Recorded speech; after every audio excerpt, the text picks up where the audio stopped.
Assalamualaikum warahmatullahi wabarakatuh.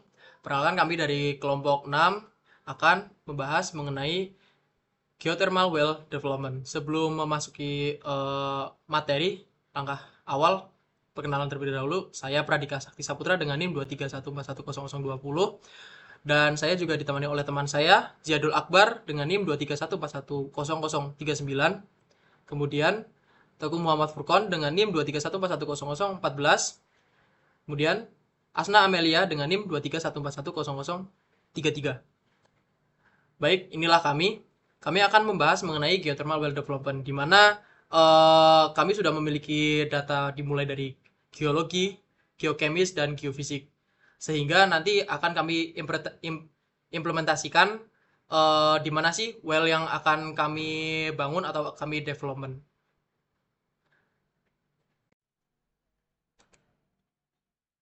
Next, setelah itu ada geologi map. Yang berwarna merah ada secret site, yang bergaris biru ada drainage channel, yang berwarna hijau botol ada city area, yang berlambang bintang ada exploration well, yang berbentuk lingkaran ada hot spring, yang berwarna hijau tua ada national park with thermal features. Next.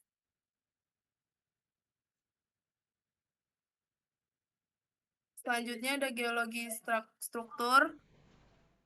Yang pertama ada outcrop at site 5, yaitu pola berlapis dan terlipat serta zona rekahan atau retakan, adanya rekahan terisi mineral. Interpretasi mengidentifikasikan deformasi struktural dan permeabilitas sekunder yang baik. Rekahan ini berperan sebagai jalur aliran fluida panas dari ke dalam ke permukaan. Setelah itu ada outcrop at site 6, yaitu retakan terbuka dan rekahan terisi material putih. Kemungkinan silika atau kalsit. Interpretasinya menunjukkan aktivitas fluida hidrotermal aktif. Retakan terisi mineral menandakan sirkulasi fluida panas berulang di zona struktur. Setelah itu ada alkali chloride hot spring set 6, yaitu air berwarna biru kehijauan, umumnya bersuhu tinggi dan pH netral. Makna geotermal tipe ini biasanya berasal langsung dari reservoir geotermal dalam, menjadi indikator kuat adanya reservoir produktif di bawah lokasi tersebut. Setelah itu ada outcrop at site 2, batuan dengan jaringan rekahan rapat, permukaan teralterasi halus. Interpretasinya zona ini kemungkinan merupakan zona outflow atau zona transisi fluida panas. Rekahan rapat meningkatkan permeabilitas dan mendukung migrasi fluida. Setelah itu ada hot spring rock set 4. Endapan sinter silika dengan lapisan berwarna putih, krim, dan kemerahan. Mana geotermal sinter terbentuk dari presipitasi silika akibat pendinginan fluida panas di permukaan, menandakan aktivitas mata air panas yang lama dan berkelanjutan. Umumnya berkaitan dengan fluida bersuhu tinggi di kedalaman. Selanjutnya ada outcrop at site 7. Alterasi kuat dengan warna pucat kekuningan, teksturnya rapuh, mengindikasikan alterasi hidrotermal intensif. Biasanya berada dekat dengan jalur upflow fluida panas.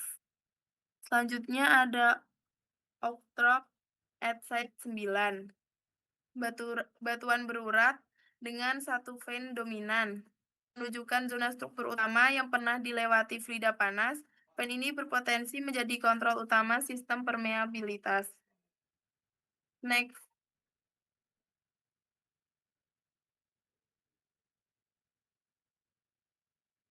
Dan ini adalah site yang bagus, yaitu oktrop at site 2, site 7, dan site 9.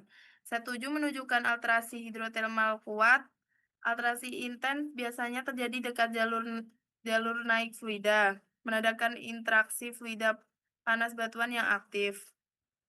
Slide 9 terlihat urat atau vein besar dan jelas. Vein biasanya terbentuk di zona sesar atau rekan utama.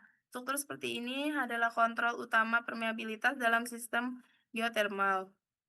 Setelah itu ada slide 2, terlihat jaringan rekan yang sangat rapat menunjukkan permeabilitas tinggi berpotensi menjadi jalur aliran fluida. Next.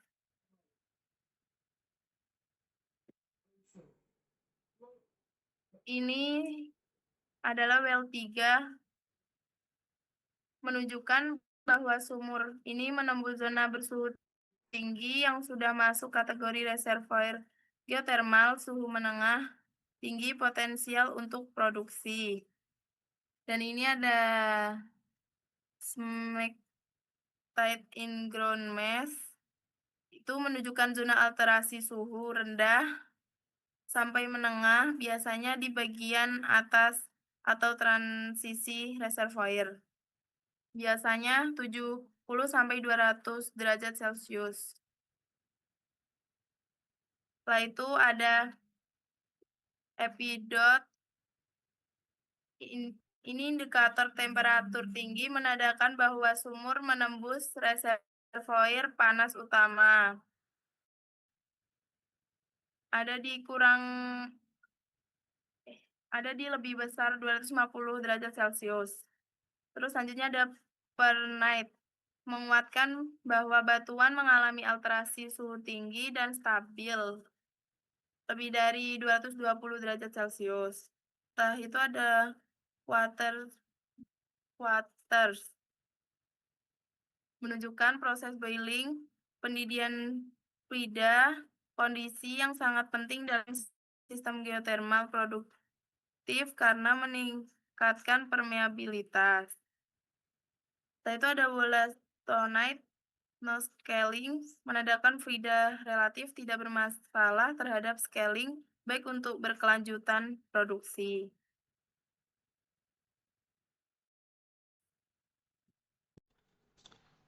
Oke, baik. Selanjutnya kita masuk ke geofisik. Oke, dapat dilihat pada gambar ada dua perbedaan, yaitu daerah yang dikatakan density low dan juga density high.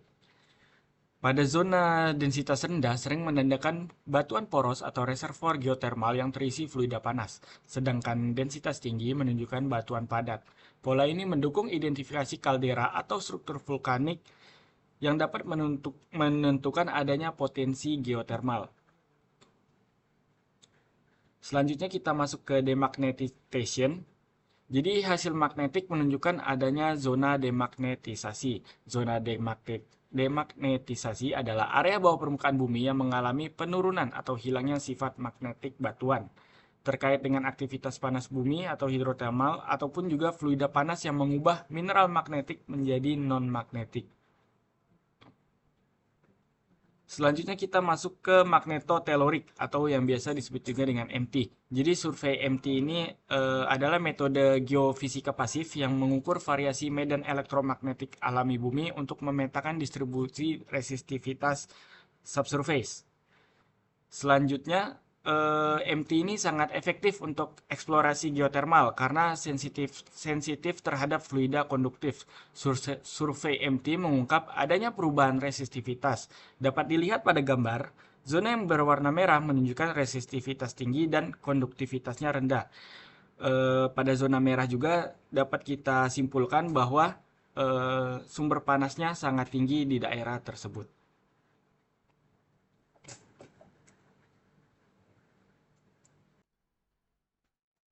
Kemudian kita beralih ke geochemis. Nah, ini adalah plot untuk mengetahui bahwa air yang ingin dicari adalah alkali. Dapat dilihat dari perhitungan bahwa Cl lebih dominan. Dari grafik tersebut ditandai dengan lingkaran merah. dari grafik tersebut ditandai dengan lingkaran merah. Namun dari hasil kation dan anion yang bersumber dari semua sampel tidak bersumber dari tidak reliable. Oleh karena itu, kami memilih yang mendekati angka 0,5. Nah, reservoir pada sampel 7 ini berupa air campuran, bukan pure seawater. Kemudian pada sampel 7 dan 9, SiO2-nya memiliki nilai yang tinggi. Data ini sebagai acuan bahwa zona tersebut lebih dekat dengan zona panas. Pada boron survey ini didapatkan spring 9 dan 7 itu berasal dari reservoir yang sama. Baik, berikut adalah plan development atau project kami, di mana yang sudah tadi dijelaskan dimulai dari geologi, geofisik, dan geokimia yang didapat, kami memutuskan dengan prospek geothermal yang memiliki potensi yang bagus berada di antara angka 7 atau sampel atau spring yang di nomor 7, 2, dan 9, atau juga di sekitar well exploration well 3. Kenapa? Karena dari data yang tadi sudah kami jelaskan, di sekitar well 3 atau di well exploration 3 sendiri memiliki panas yang cukup baik. Kenapa? Karena di kisaran 250 derajat dan juga memiliki pH yang relatif netral di sekitar 7. Kemudian pada di sektor 7 juga memiliki hydrothermal alteration, di mana terdapat panas yang naik atau manifestasi yang dulunya ada tetapi sekarang tidak ada. Nah, dengan adanya peristiwa tersebut atau fenomena tersebut bisa diasumsikan bahwa di area prospek ini memiliki tudung atau caprock yang sudah sempurna sehingga reservoirnya bisa dimatangkan atau bisa memiliki panas yang cukup baik. Berikut untuk skema sumur, power plant, dan sumur injeksi. Kami memiliki rencana sumur produksi 3 sumur dan sumur injeksi 3 sumur. Mengapa memiliki 3 sumur produksi dan 3 sumur injeksi? Karena alasannya itu yang utama adalah untuk menjaga tekanan. Dengan begini, ketika sumur produksi itu dia diproduksi dan yang kembali lagi ke reservoir jumlahnya itu sama dengan yang diproduksikan, sehingga fluida atau tekanan akan tetap terjaga. Kemudian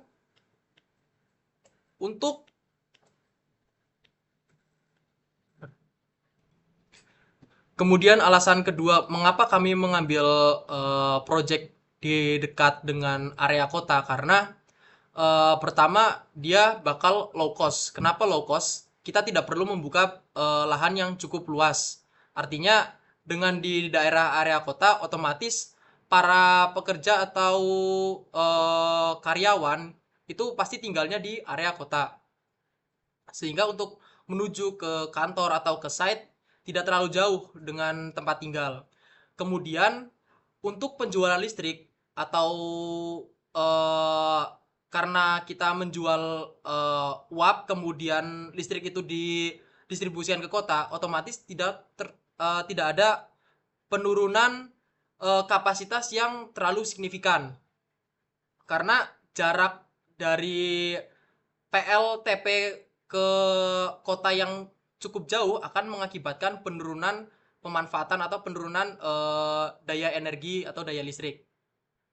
Kemudian ketika kita membuat proyek ini di sekitar kota juga dapat memanfaatkan wisata yang bisa kita potensikan seperti pemanfaatan direct use atau bisa digunakan sebagai pemandian air panas atau kegunaan lain-lainnya, sehingga dapat dimanfaatkan oleh masyarakat sekitar juga.